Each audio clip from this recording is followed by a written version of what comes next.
ಕೊಡ್ತೀವಿ.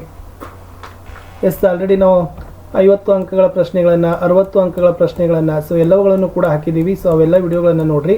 ಸೊ ಭಾಳ ಮಂದಿ ನಮಗೆ ಪಾಸಿಂಗ್ ಪ್ಯಾಕೇಜನ್ನು ಒಂದು PDF ಅನ್ನು ಕೊಡ್ರಿ ಸರ್ ಅಂತಂದರು.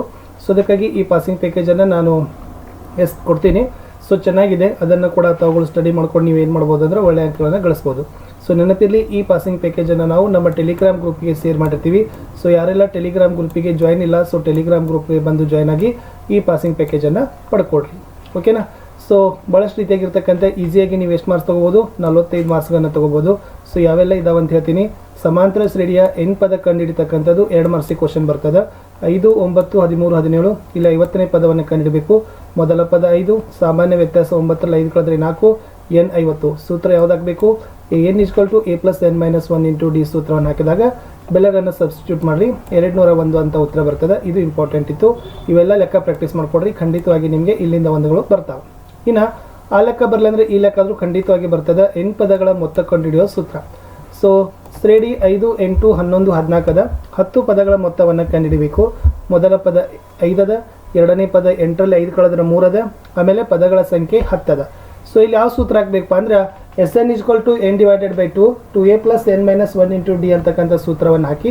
ಸೊ ಸೂತ್ರ ಹಾಕಿದಾಗ ಬೆಲೆಗಳನ್ನು ತುಂಬಿದಾಗ ಎಷ್ಟು ಬರಬೇಕು? 185 ಅಂತಕ್ಕಂಥದ್ದು ಬರಬೇಕು. ಇವೆಲ್ಲ ಲೆಕ್ಕಗಳನ್ನು ಪ್ರಾಕ್ಟೀಸ್ ಮಾಡ್ಲಿಕ್ಕೆ ಕೊಟ್ಟಿದ್ದೀನಿ, ಚೆನ್ನಾಗಿ ಪ್ರಾಕ್ಟೀಸನ್ನು ಮಾಡಿಕೊಡ್ರಿ. ಇನ್ನು ಥೇಲ್ಸನ ಪ್ರಮೇಯ ನಿಮಗೆ 1 ಮಾರ್ಕ್ಸಿಗೆ ಬರಲಿಕ್ಕೂ ಕೂಡ ಕೇಳ್ಬೋದು. ಏನು ಹೇಳ್ತದೆ?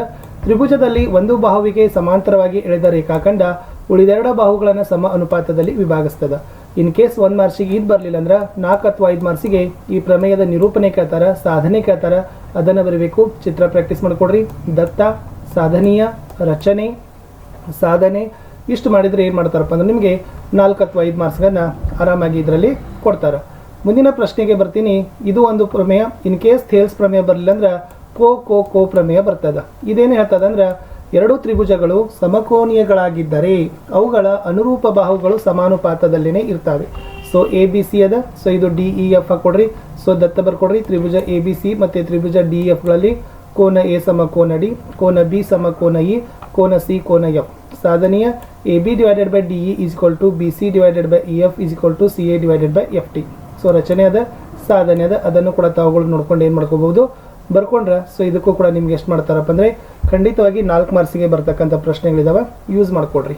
ಇನ್ನು ರೇಖಾತ್ಮಕ ಸಮೀಕರಣಗಳ ಜೋಡಿಗಳ ಮೇಲೆ ಗ್ರಾಫ್ ನಕ್ಷೆಗಳು ಬರ್ತಾವೆ. ಸೊ ಇಲ್ಲೊಂದು ಬಿಡಿಸಿದ್ದಾರೆ ಅವರು. 2x - y = -1, x - 2y = -5. So ಇಲ್ಲಿ ಗ್ರಾಫನ್ನು ಬಿಡಿಸಿದ್ದಾರೆ.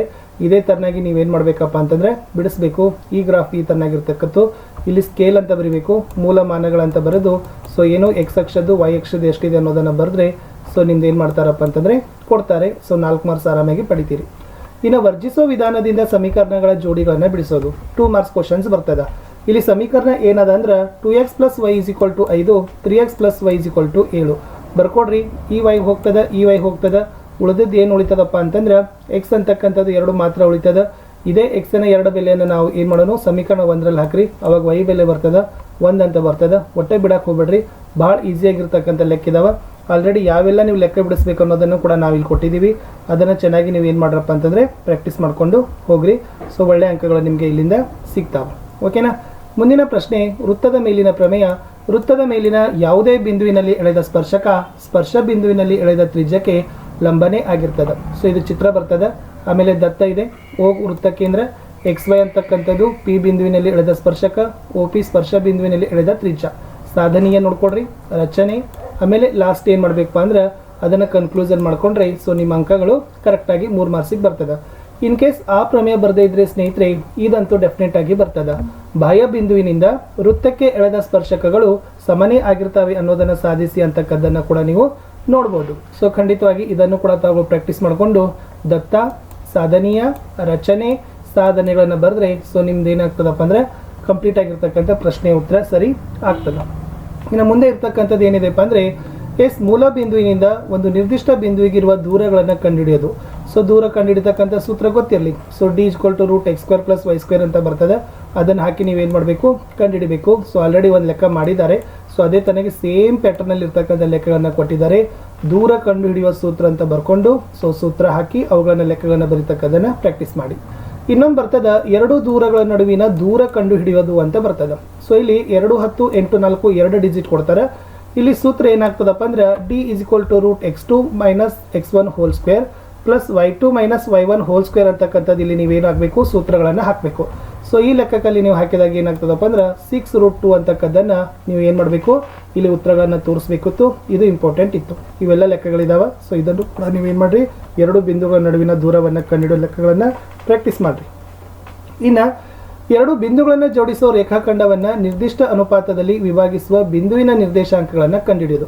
ಸೊ ಇಲ್ಲಿ ಬಿಂದುವಿನ ನಿರ್ದೇಶಾಂಕಗಳನ್ನು ಕಂಡುಹಿಡಿಬೇಕಾದ್ರೆ xy mx2 plus mx1 divided by m plus n my2 plus ny 1 divided by m plus n ಅಂತಕ್ಕಂಥ ಸೂತ್ರ ಇಲ್ಲಿ ಹಾಕಬೇಕು. ಸೊ ಇದು ಕೂಡ ನೋಡ್ಕೊಡ್ರಿ. ಸೊ ಇದನ್ನು ಕೂಡ ನೀವೇನು ಮಾಡಬೇಕು ಕಲಿಬೇಕು. ಸೊ ಇದೇ ತನ್ನಾಗಿರ್ತಕ್ಕಂಥ ಕಲೀಲಿಕ್ಕಿರ್ತಕ್ಕಂಥ ಈ ಲೆಕ್ಕಗಳಿದಾವೆ. ಚೆನ್ನಾಗಿ ಒಂದೆರಡಾದರೂ ಪ್ರಾಕ್ಟೀಸ್ಗಳನ್ನು ಮಾಡಿಕೊಡ್ರಿ. ಇನ್ನು ಒಂದು ರೇಖಾಖಂಡದ ಮಧ್ಯಬಿಂದುವಿನ ನಿರ್ದೇಶಾಂಕಗಳನ್ನು ಕಂಡುಹಿಡಿಯೋದು. ಸೊ ಇಲ್ಲಿ ವೆರಿ ಈಸಿಯಾಗಿರ್ತಕ್ಕಂಥ ಸೂತ್ರ. ಬರೀ ಒಂದೇ ರೇಖಾಖಂಡ ಇತ್ತಂದರೆ x1 plus x2 divided by 2 y1 plus y2 divided by 2 ಈ ಸೂತ್ರವನ್ನು ನೀವೇನು ಹಾಕಬೇಕು ಹಾಕಿ ಮಾಡಿದ್ರೆ ಸೊ ನಿಮಗೆ ಉತ್ತರಗಳಲ್ಲಿ ಸಿಗ್ತದೆ. ಸೊ ಇದು ಕೂಡ ಇಂಪಾರ್ಟೆಂಟ್ ಇತ್ತು. ಅಭಾಗಲಬ್ಧ ಸಂಖ್ಯೆ ಅಂತ ಸಾಧಿಸಿ ವೆರಿ ಮೋಸ್ಟ್ ಇಂಪಾರ್ಟೆಂಟ್ ಅದ. ಇಲ್ಲಿ √2 ಬಗ್ಗೆ ನಾನು ಕೊಟ್ಟಿದ್ದೀನಿ. ಸೊ ನಿಮಗೆ √2 √3 √5 √7 ವರೆಗೂ ಕೂಡ ನಿಮ್ಗೆ ಏನು ಮಾಡ್ತಾರಪ್ಪ ಅಂದ್ರೆ ಪ್ರಶ್ನೆಗಳು ಪರೀಕ್ಷೆಗಳಲ್ಲಿ ಬರ್ತಾವೆ. ಸೊ ಚೆನ್ನಾಗಿ ಇದನ್ನು ನೀವೇನು ಮಾಡ್ಕೊಂಡು ಹೋಗ್ರಿ ಪ್ರಾಕ್ಟೀಸ್ ಮಾಡ್ಕೊಂಡು ಹೋದ್ರಿ. ಸೊ ಖಂಡಿತವಾಗಿ ನಿಮ್ಗೆ ಏನಾಗ್ತದಪ್ಪ ಅಂದ್ರೆ ಅಂಕಗಳು ಸಿಗ್ತವೆ. ಇದು 5 ಅಂತ ಮಾಡ್ಕೊಡ್ರಿ. ಇನ್ನು ಅಭಾಗಲಬ್ಧ ಸಂಖ್ಯೆ ಅಂತ ಸಾಧಿಸ್ಲಿಕ್ಕೆ ಏನು ಮಾಡ್ತಾರಪ್ಪ ಅಂದ್ರೆ √2 ಪ್ಲಸ್ 3 ಅಂತಕ್ಕಂಥ ಈ ಥರದ ಲೆಕ್ಕಗಳು 2 ಮಾರ್ಕ್ಸಿಗೆ ಕೊಡ್ತಾರೆ. ಓಕೆನಾ. ಸೊ ಇದನ್ನು ಕೂಡ ಇಲ್ಲಿ √2 ಪ್ಲಸ್ 3 ಅಂತಕ್ಕಂಥ ಅಭಾಗಲಬ್ಧ ಸಂಖ್ಯೆ ಸಾಧಿಸ್ತಕ್ಕಂಥ ಲೆಕ್ಕ ಕೊಟ್ಟಿದ್ದೀನಿ. ಸೊ ಇದರದ ಜೊತೆಗೆ ಸೊ ನೀವು √5 ಮೈನಸ್ 3 7 ಪ್ಲಸ್ √5 2 ಮೈನಸ್ √5 ಅಂತಕ್ಕಂಥ ಉತ್ತರಗಳನ್ನು ಕಂಡುಹಿಡಿಯಲಿಕ್ಕೆ ಪ್ರಯತ್ನವನ್ನು ಪಡ್ರಿ. ಇನ್ನು ಸಂಖ್ಯೆಗಳನ್ನು ಅವಿಭಾಜ್ಯ ಅಪವರ್ತನಗಳ ಗುಣಲಬ್ಧವಾಗಿ ಬರೆಯೋದು ಭಾಳ ಈಸಿ ಅದ. ಸೊ ಕೊಟ್ಟ ಸಂಖ್ಯೆನ ಅತಿ ಚಿಕ್ಕ ಸಂಖ್ಯೆಯಿಂದ ನೀವೇನು ಮಾಡಬೇಕಪ್ಪ ಅಂತಂದರೆ ಬಿಡಿಸ್ತಾ ಹೋಗಬೇಕು. 72ನೇ ಬಿಡಿಸಿದ್ದಾರೆ. ಸೊ ಎಷ್ಟಾಯಿತು 2ರದ್ದು 3 ಬಂದದ 3ರದ್ದು 2 ಬಂದದ. ಇಷ್ಟು ಬರ್ದ ನಿಮ್ಗೆ 2 ಮಾರ್ಕ್ಸ್ ಕೊಡ್ತಾರೆ. ಇದನ್ನೇ ಅವಿಭಾಜ್ಯ ಅಪವರ್ತನಗಳ ಗುಣಲಬ್ಧವಾಗಿ ಬರೆಯೋದು ಅಂತ ಹೇಳ್ತಾರೆ. ಕೆಳಗಿನ ಲೆಕ್ಕಗಳನ್ನು ನೀವೇನು ಮಾಡಿರಪ್ಪ ಅಂದರೆ ಪ್ರಾಕ್ಟೀಸ್ ಮಾಡಲಿಕ್ಕೆ ಮರಿಬೇಕು. ಸಂಖ್ಯೆಗಳ ಮಸಾವ ಮತ್ತು ಲಸಾವನ್ನು ಕಂಡುಹಿಡಿತಕ್ಕಂಥ ಲೆಕ್ಕ. ಇಲ್ಲೊಂದು ಲೆಕ್ಕ ಕೊಟ್ಟಿದ್ದಾರೆ 48 ಮತ್ತು 108. ಇದನ್ನು ಕೂಡ ನೀವೇನು ಮಾಡಬೇಕಪ್ಪ ಅಂದ್ರೆ ಮಸ ಮತ್ತು ಲಸ ಕಂಡುಹಿಡಿಬೇಕಾದ್ರೆ ಅತಿ ಚಿಕ್ಕ ಸಂಖ್ಯೆಯಿಂದ ಭಾಗಿಸ್ತಾ ಹೋಗಬೇಕು. ಸೊ ಅತಿ ಚಿಕ್ಕ ಸಂಖ್ಯೆಯಿಂದ ಭಾಗಿಸ್ತಾ ಹೋದರೆ 2 2 3 ಅಂತಕ್ಕಂಥದ್ದು ಬರೋದು ಮಸ ಬರ್ತದೆ. 2 2 3 4 9 ಅನ್ನೋದು ಬರೋದು ಲಸ ಬರ್ತದೆ. ಸೊ ಇದನ್ನು ಕೂಡ ಪ್ರಾಕ್ಟೀಸ್ ಮಾಡ್ಕೊಡ್ರಿ. ಸೊ 2 ಮಾರ್ಕ್ಸ್ಗೆ ಬರ್ತಕ್ಕಂಥ ಕ್ವಶನ್ಸು. ಸೊ ಖಂಡಿತವಾಗಿ ಮಿಸ್ ಮಾಡದೆ ಇದನ್ನು ತಾವೇನು ಮಾಡ್ಕೊಡ್ರಿ ಕಲ್ಕೊಡ್ರಿ. ಇನ್ನು ವರ್ಗ ಬಹುಪದೋಕ್ತಿಯ ಶೂನ್ಯತೆಗಳನ್ನು ಕಂಡುಹಿಡಿತಕ್ಕಂಥ ಲೆಕ್ಕ. ಇಲ್ಲೇನದ ನೋಡ್ರಿ P of X equal to x² plus 2x minus 15 ಅದ. ಇದನ್ನು x² plus 2x minus 15 is equal to 0ದಲ್ಲಿ ನೀವೇನು ಮಾಡಬೇಕು ಬರ್ಕೋಬೇಕು. ಆವಾಗ ಬರ್ಕೊಂಡ ನಂತರ ಏನು ಮಾಡಬೇಕಪ್ಪ ಅಂದ್ರೆ ಇದನ್ನು x ಪ್ಲಸ್ 5 ಅಂತಕ್ಕಂಥವುಗಳಿಗೆ ಕಾಮನ್ ಆಗಿ ತೆಗೆದುಕೊಂಡಾಗ ನಿಮಗೆ ವ್ಯಾಲ್ಯೂ ಸಿಗ್ತಾವ. x equal to -5 x equal to 3. So ಈ ಲೆಕ್ಕಗಳನ್ನು ಕೂಡ ನೀವು ಏನು ಮಾಡಿರಿ ಬಿಡಿಸ್ರಿ. ಇದು ಇಂಪಾರ್ಟೆಂಟ್ ಆಗಿರ್ತಕ್ಕಂಥ ಲೆಕ್ಕ ಇತ್ತು. ಓಕೆನಾ. ಇನ್ನು ವರ್ಗ ಬಹುಪದೋಕ್ತಿಯ ಶೂನ್ಯತೆಗಳ ಮೊತ್ತ ಮತ್ತು ಗುಣಲಬ್ಧ ಕಂಡುಹಿಡಿತಕ್ಕಂಥ ಲೆಕ್ಕ ಬರ್ತಾವ. ಸೊ ಅದು ಕೂಡ ಇಂಪಾರ್ಟೆಂಟ್ ಅದ. ಇನ್ನು ಶೂನ್ಯತೆಗಳನ್ನು ಕೊಟ್ಟಾಗ ವರ್ಗ ಬಹುಪದೋಕ್ತಿಗಳನ್ನು ರಚಿಸ್ತಕ್ಕಂಥ ಲೆಕ್ಕಗಳು ಬರ್ತಾವ. ಇದು ಕೂಡ ನಿಮ್ಮ ಪರೀಕ್ಷೆಗೆ ಭಾಳ ಯೂಸ್ ಆಗ್ತಕ್ಕಂಥ ಲೆಕ್ಕಗಳೇ ಅಂತ ನಾವೇನು ಮಾಡ್ಬೋದು ಹೇಳ್ಬೋದು. ಇಲ್ಲೆಲ್ಲ ಕೊಟ್ಟಿರ್ತಕ್ಕಂಥ ಲೆಕ್ಕಗಳನ್ನು ಸ್ವಲ್ಪ ಪಾಸ್ ಮಾಡಿ ಬಿಡಿಸ್ಲಿಕ್ಕೆ ಪ್ರಯತ್ನವನ್ನು ಪಡಿ. ಮೂಲಗಳ ಸ್ವಭಾವ 2 ಮಾರ್ಕ್ಸ್ಗೆ ಬರ್ತದೆ. ಸೊ ಕೊಟ್ಟಿದ್ದಾರೆ x2 x² plus 6x plus 9 ಈಸ್ಕಲ್ to 0. ಇಲ್ಲಿ a 1 ಅದ, b 6 ಅದ, c 9 ಅದ. ಮೂಲಗಳ ಶೋಧಕ ಏನು ಹೇಳ್ತದೆ b² ಮೈನಸ್ 4ac ಹೇಳ್ತದೆ. ಅವಾಗಿದ್ರ ವ್ಯಾಲ್ಯೂ ಏನಾಗ್ತದೆ 0 ಅಂತ ಬರ್ತದೆ. ಇದು ಕೂಡ ನೋಡ್ಕೊಂಡು ಹೋಗ್ರಿ. ಇನ್ನು ಸಮೀಕರಣಗಳ ಸ್ವಭಾವಗಳನ್ನು ವಿವೇಚಿಸಲಿಕ್ಕೆ ಇರತಕ್ಕಂಥ ಲೆಕ್ಕಗಳಿದಾವೆ. ಪ್ರಾಕ್ಟೀಸ್ ಮಾಡ್ಕೊಡ್ರಿ. ನಿಮಗೆ ಸಂಭವನೀಯತೆ ಮೇಲೆ ಲೆಕ್ಕಗಳು ಬರ್ತಾವೆ. ಸೊ ಭಾಳ ಈಸಿಯಾಗಿರ್ತಕ್ಕಂಥ ಲೆಕ್ಕದ ಅಂದರೆ 2 ನಾಣ್ಯಗಳನ್ನು ಏಕಕಾಲದಲ್ಲಿ ಮೇಲಕ್ಕೆ ಚಿಮ್ಮಿದಾಗ 2 ನಾಣ್ಯಗಳ ಮೇಲೆ ಒಂದೇ ತೆರನಾದ ಮುಖ ಬೀಳುವ ಸಂಭವನೀಯತೆ ಎಷ್ಟು ಅಂತ ಕೇಳಿದ್ದಾರೆ. ಸೊ 2 ನಾಣ್ಯಗಳನ್ನು ಚಿಮ್ಮುವ ಪ್ರಯೋಗದ ಫಲಿತಾಂಶಗನ S HH HT TH TT ಅಂದರೆ n(s) 2 ಆಯಿತು. ಬಟ್ 2 ನಾಣ್ಯಗಳ ಮೇಲೆ ಒಂದೇ ತೆರನಾದ ಮುಖ ಬೀಳುವ ಘಟನೆ A equal to HH TT ಅಂದರೆ n(a) ಈಕ್ವಲ್ ಟು 2 ಬತ್ತು. ಇಲ್ಲಿ 2 ನಾಣ್ಯಗಳ ಮೇಲೆ ಒಂದೇ ತೆರನಾದ ಮುಖಗಳನ್ನು ಬೀಳುವ ಸಂಭವನೀಯತೆ ಆದಾಗ P of A equal to n(a) divided by n(s) 2 divided by 4 ಅಂದರೆ 1/2 ಅಂತ ಬರ್ತದೆ. ಸೊ ಇಷ್ಟು ಉತ್ತರಗಳನ್ನು ನೀವೇನು ಮಾಡಬೇಕಪ್ಪ ಸ್ನೇಹಿತರಂದರೆ ಪ್ರಾಕ್ಟೀಸ್ಗಳನ್ನು ಮಾಡಿ. ಸೊ ಭಾಳ ಈಸಿ ಅದ. ನಾವು ಉತ್ತರಗಳನ್ನು ಸಹಿತ ನಿಮ್ಗೆ ಏನು ಮಾಡಿದ್ದೀನಿ ಕೊಟ್ಟಿದ್ದೀನಿ. ಇನ್ನು ನೆಕ್ಸ್ಟ್ ಹೋಗೋಣ ಎಸ್ ಸರಾಸರಿಗಳನ್ನು ಕಂಡುಹಿಡಿತಕ್ಕಂಥ ಲೆಕ್ಕಕ್ಕೆ ಬರೋಣ. ಸೊ ಇಲ್ಲಿ ವರ್ಗಾಂತರ ಇದೆ, ಆವೃತ್ತಿ ಇದೆ. ಆ ವರ್ಗಾಂತರ ಮತ್ತು ಆವೃತ್ತಿಗೆ ನೀವೇನು ಮಾಡಬೇಕು ವರ್ಗಾಂತರದ ಮಧ್ಯಬಿಂದು ಬರೀಬೇಕು. ಆಮೇಲೆ ಆವೃತ್ತಿಗೆ ಮತ್ತೆ ಮಧ್ಯಬಿಂದುವನ್ನು ಗುಣಿಸಬೇಕು. ಅವಾಗ ಇಲ್ಲಿ ಏನಾಗ್ತದೆ ಸಮೇಷನ್ ಆಫ್ fx 2x ಬರ್ತದೆ, ಆವೃತ್ತಿ 20 ಬರ್ತದೆ. ಸೊ fx ಅಲ್ಲಿ f ಅನ್ನು ಭಾಗಿಸ್ಬೇಕು. ಸೊ ಬಂದಾಗನೇ ಏನಾಗಿರ್ತದೆ ಸರಾಸರಿ ಬರ್ತದೆ. ಇದು ಭಾಳ ಈಸಿಯಾಗಿರ್ತಕ್ಕಂಥ 3 ಮಾರ್ಕ್ಸನ್ನು ನೀವೇನು ಮಾಡ್ತೀರಿ ಪಡಿತೀರಿ. ಸೊ ಒಟ್ಟೆ ಇದನ್ನು ಬಿಡ್ಲಿಕ್ಕೆ ಹೋಗ್ಬೇಡ್ರಿ. ಸರಾಸರಿ ಲೆಕ್ಕಗಳನ್ನು ಮಾಡೋದನ್ನು ಕಲ್ಕೊಡ್ರಿ. ಇನ್ನು ಸರಾಸರಿ ಆದ ನಂತರ ರೂಢಿ ಬೆಲೆ ಅಂತ ಒಂದು ಬರ್ತದೆ.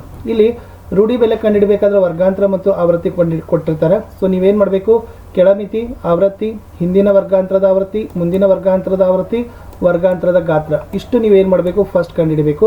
ಆಮೇಲೆ ರೂಢಿ ಬೆಲೆ ಅಂದರೆ ಬಹುಲಕದ ಸೂತ್ರವನ್ನು ಹಾಕಿದಾಗ ಈ ಲೆಕ್ಕವನ್ನು ನೀವೇನು ಮಾಡ್ಬೋದು, ಬಿಡಿಸ್ಬೋದು. ಇದು ಕೂಡ ಭಾಳ ಈಸಿ ಅದ, ಕಲ್ಕೊಡ್ರಿ.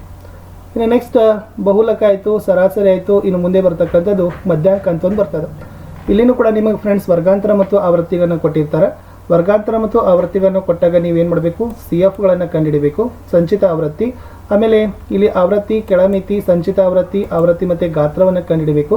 ಆವಾಗ ಮಧ್ಯಾಂಕದ ಸೂತ್ರಗಳನ್ನು ಹಾಕಿದಾಗ ನಿಮ್ಮ ವ್ಯಾಲ್ಯೂಗಳನ್ನು ಬರ್ತದೆ. ಸ್ವಲ್ಪ ನೀವು ಸೂತ್ರಗಳನ್ನು ಬೈಹೆಟ್ ಮಾಡಲೇಬೇಕು. ಸೂತ್ರ ಬೈಹೆಟ್ ಮಾಡಲಿದ್ರೆ ಕೆಲಸ ಆಗೋದಿಲ್ಲ, ಯಾಕಂದರೆ ಇದು ಗಣಿತದ. ಆಮೇಲೆ ಶ್ರೇಣಿಗಳನ್ನು ನೋಡಿದಾಗ ಸೊ ಆಲ್ಮೋಸ್ಟ್ ನಿಮಗೆ 3 ಮಾರ್ಕ್ಸ್ ಬರ್ತದೆ. ಸಮಾಂತರ ಶ್ರೇಣಿ ಸಾಮಾನ್ಯ ರೂಪ, n ಪದಗಳ ಮೊತ್ತ, n ಸಂಖ್ಯೆಗಳ ಮೊತ್ತ. ಓಕೆ, ಸೊ ಎಲ್ಲ ಸೂತ್ರಗಳಿದಾವೆ. ಸೊ ಇಲ್ಲಿ ಥೇಲ್ಸನ ಪ್ರಮೇಯ, ಥೇಲ್ಸನ ಪ್ರಮೇಯದ ವಿಲೋಮ, ಥೇಲ್ಸನ ಪ್ರಮೇಯದ ಉಪಪ್ರಮೇಯ 3 ಇದಾವೆ. ಒಂದಾದರೂ ಕೂಡ ಬಂದೇ ಬರ್ತಕ್ಕಂಥದ್ದು. ಆಮೇಲೆ 2 ಚರಾಕ್ಷರ ರೇಖಾತ್ಮಕ ಸಮೀಕರಣಗಳ ಜೋಡಿ, ಇದನ್ನು ನೆನಪಿಟ್ಕೋಬೇಕು. ಈ ಹೋಲಿಕೆ ಕೊಟ್ಟಾಗ ನಕ್ಷೆ ಹೇಗೆ, ಪರಿಹಾರ ಎಷ್ಟು, ಸಮೀಕರಣದ ವಿಧ ಎಷ್ಟು, ಇದು 1 ಮಾರ್ಕ್ಸಿಗೆ ಬರ್ತಕ್ಕಂಥ ಕ್ವಶನ್. ಇನ್ನು ವೃತ್ತಗಳಿಗೆ ಸಂಬಂಧಪಟ್ಟಂತೆ ನೋಡೋದಾದ್ರೆ ಸೂತ್ರಗಳು ಬರ್ತಾವ. ವೃತ್ತ ಪರಿಧಿ, ವೃತ್ತ ವಿಸ್ತೀರ್ಣ, ತ್ರಿಜ್ಯಾಂತರ ಖಂಡದಲ್ಲಿರ್ತಕ್ಕಂಥದ್ದು ವಿಸ್ತೀರ್ಣ, ವೃತ್ತಖಂಡದ ವಿಸ್ತೀರ್ಣಗಳನ್ನು ಕಂಡುಹಿಡಿಯೋದು, ನಿರ್ದೇಶಾಂಕ ರೇಖಾಗಣಿತ, ಅದರಲ್ಲಿ ದೂರ ಸೂತ್ರ, ಭಾಗ ಪ್ರಮಾಣ ಸೂತ್ರ, ಮಧ್ಯಬಿಂದು ಸೂತ್ರಗಳನ್ನು ನೋಡ್ಕೊಡ್ರಿ. ಇನ್ನು ವಾಸ್ತವ ಸಂಖ್ಯೆಗಳಲ್ಲಿ ಅಂಕಗಣಿತದ ಮೂಲ ಪ್ರಮೇಯ ಕಲ್ಕೊಂಡು ಹೋಗ್ರಿ. ಇದು ಬಂದ್ರೆ ಬರ್ಬೋದು, ಯಾಕಂದ್ರೆ ಫಸ್ಟಕ್ಕೆ ಐತಿ 1 ಮಾರ್ಕ್ಸಿಗೆ ಕೇಳಿದ್ರು ಕೂಡ ಕೇಳ್ಬೋದು. ಇದು ಸಂಬಂಧ ಬರ್ತದೆ, ಇದು ಇಂಪಾರ್ಟೆಂಟ್ ಅದು. ಇನ್ನು ಬಹುಪದೋಕ್ತಿಗಳಲ್ಲಿ ರೇಖಾತ್ಮಕ ಬಹುಪದೋಕ್ತಿಯ ಆದರ್ಶ ರೂಪ, ವರ್ಗ ಬಹುಪದೋಕ್ತಿಯ ಆದರ್ಶ ರೂಪ, ಘನ ಬಹುಪದೋಕ್ತಿಯ ಆದರ್ಶ ರೂಪ, ಇವು ಇಂಪಾರ್ಟೆಂಟ್ ಇದಾವೆ. ವರ್ಗ ಸಮೀಕರಣಗಳಲ್ಲಿ ಆದರ್ಶ ರೂಪ, ಶೋಧಕ ನೋಡ್ಕೊಂಡು ಹೋಗ್ರಿ. ಶೋಧಕದಲ್ಲಿರ್ತಕ್ಕಂಥ ಮೂಲಗಳ ಸ್ವಭಾವ ಕೂಡ ಇಂಪಾರ್ಟೆಂಟ್ ಅದ. ತ್ರಿಕೋನ ಮಿತಿಯಲ್ಲಿರ್ತಕ್ಕಂಥದ್ದು, ಸೊ ಕೋನಗಳ ಹೇಗಿದೆ, ಅದರ ವ್ಯಾಲ್ಯೂ ಎಷ್ಟಿದೆ ಅನ್ನೋದನ್ನು ಕೊಟ್ಟಿದ್ದಾರೆ. ಇದನ್ನು ಕೂಡ ನೀವು ನೋಡ್ಕೊಂಡು ಹೋದರೆ ಸೊ ಖಂಡಿತವಾಗಿ ನೀವೇನು ಮಾಡ್ಬೋದು, ಇಲ್ಲಿಂದ ಅಂಕಗಳನ್ನು ಪಡಿತೀರಿ. ಸರಾಸರಿ ಕಂಡುಹಿಡಿಯೋ ಸೂತ್ರ, ಬಹುಲಕ ಕಂಡುಹಿಡಿಯೋ ಸೂತ್ರ, ಮಧ್ಯಾಂಕ ಕಂಡುಹಿಡಿಯೋ ಸೂತ್ರ, ಸಂಭವನೀಯತೆ ಹೇಗಿರ್ತದೆ, ಲಾಸ್ಟ್ ಮೇಲ್ಮೈ ವಿಸ್ತೀರ್ಣಗಳು ಮತ್ತು ಘನಫಲಗಳು.